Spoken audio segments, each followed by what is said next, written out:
অনশন শুরু করেছেন বিজেপি বিধায়ক শঙ্কর ঘোষ শিলিগুড়িতে। অনশন অবস্থানে বিজেপি বিধায়ক, কেন তিনি অনশন করছেন? শিলিগুড়ির সুভাষপল্লিতে নেতাজি মূর্তির সামনে 24 ঘন্টার অনশনে বিজেপি বিধায়ক শঙ্কর ঘোষ। তার কারণ, বিরোধী বিধায়কদের হেনস্থা করা হচ্ছে এবং বিধায়ক তহবিলের অর্থ খরচে বাধা দেওয়া হচ্ছে, এমনই অভিযোগ। আর এই অভিযোগকে সামনে রেখেই অনশন অবস্থানে, 24 ঘন্টার অনশন অবস্থানে শঙ্কর ঘোষ। যে ছবি আপনারা দেখছেন, শিলিগুড়িতে পানীয় জলের যে সমস্যা তারও দ্রুত সমাধানের দাবি করেছেন শঙ্কর ঘোষ। আজ 24 ঘন্টার অনশন অবস্থানে বিজেপি বিধায়ক শঙ্কর ঘোষ। নারায়ণ সিংহ রায় আমাদের প্রতিনিধি রয়েছেন, সরাসরি একটু নারায়ণের কাছে যাব। নারায়ণ, শঙ্কর ঘোষ আজ 24 ঘন্টার অনশন অবস্থানে, ঠিক কি বলছেন, কি দাবি তার?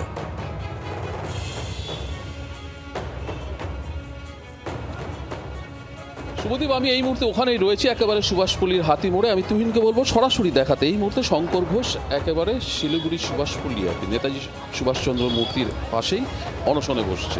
তার দাবি যে দীর্ঘদিন ধরে বিধায়ক ফান্ডের টাকা, অর্থাৎ শিলিগুড়ি পৌর কর্পোরেশনের যে অসহযোগিতা, ওয়ার্ক অর্ডার হয়ে যাওয়ার পরেও টাকা না দেওয়া, কাজ করতে না দেওয়া, অর্থাৎ বিধায়ক ফান্ডের যে তহবিলের টাকা না দেওয়া, ঠিক দীর্ঘদিন ধরে চলে আসছে।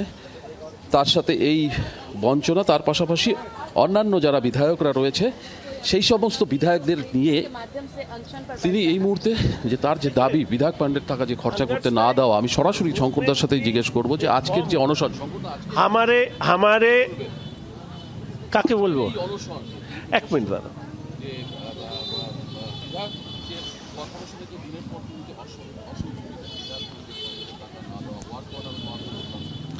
দেখুন, যে টাকা পাই তা দিয়ে এক গ্লাস জল গরম হয় না। সমস্যাটা হচ্ছে, আমরা রাজনীতি মানে জানতাম জনসেবা, এখন পশ্চিমবঙ্গের রাজনীতি মানে হচ্ছে ব্যবসা। এই ধারণা কে তৈরি করেছে? ওই যে পার্ট টাইমার রাজনীতিবিদ, ফুল টাইমার তোলাবাজ, তাদের কল্যাণে এই রাজ্যে এখন রাজনীতি ব্যবসায় পরিণত হচ্ছে। বিধায়ক উন্নয়ন তহবিলের টাকা আটকে দিয়ে আমি যেখানেই কাজ করতে যাই সেখানেই কর্পোরেশন কাজ নিয়ে চলে আসে। আমি যদি 5 লাখ দিই, ওরা ওখানে 30 লাখ নিয়ে আসে। তা 5 লাখের কাজ 30 লাখ কেন? তার কারণ হচ্ছে, না হলে আমি সব মানুষের কাছে আবেদন করব, আশপাশের তৃণমূল কংগ্রেসের নেতাদের আর্থিক সম্পত্তির পরিমাণ দেখুন, কিভাবে রকেটের গতিতে বৃদ্ধি পেয়েছে। শুধু পশ্চিমবঙ্গের মানুষ তারা হতশ্রীর থেকে আরও হতশ্রী হয়েছে। ফলে এই যে অনশন, আজকে যে শাসক সে কাল বিরোধী হতে পারে, আজকে যে বিরোধী কাল সে শাসক হতে পারে। কোনো রাজনীতির উপরে উঠে এই ভাবনা, অর্থাৎ কোনো রেজিমে কোনো বিরোধী দলের বিধায়ককে যাতে হেনস্থা না হতে হয়, তার কাজ করতে সরকার বাধা না দিতে পারে, সেই আলোচনা রাজ্য জুড়ে শুরু হোক। আর সাথে সেই সমস্ত সরকারি আমলা যারা বিরোধী দলের বিধায়কদের ফোন পর্যন্ত ধরেন না, মেসেজ করলে উত্তর দেন না, এই চাটুকার আমলারা, তারা কি তৃণমূল কংগ্রেসের পেরোলে আছে? লজ্জা হয় না? আমি আজকে কল দিচ্ছি, এই চাটুকার আমলাদের বিরুদ্ধে প্রয়োজনে মানুষকে রাস্তায় নামতে হবে। একজন আমলা, সে কতদিন ধরে খুনের মামলায় জড়িয়ে, তাকে হাইকোর্ট গ্রেপ্তার করার নির্দেশ দিয়েছিল, আজ পর্যন্ত গ্রেপ্তার করেনি। সুপ্রিম কোর্টেও তাই নির্দেশ দিয়েছে আত্মসমর্পণ করবার জন্য। এই আমলাগুলোই হচ্ছে এই তৃণমূলের চোর নেতাদের সবথেকে কাছের বন্ধু।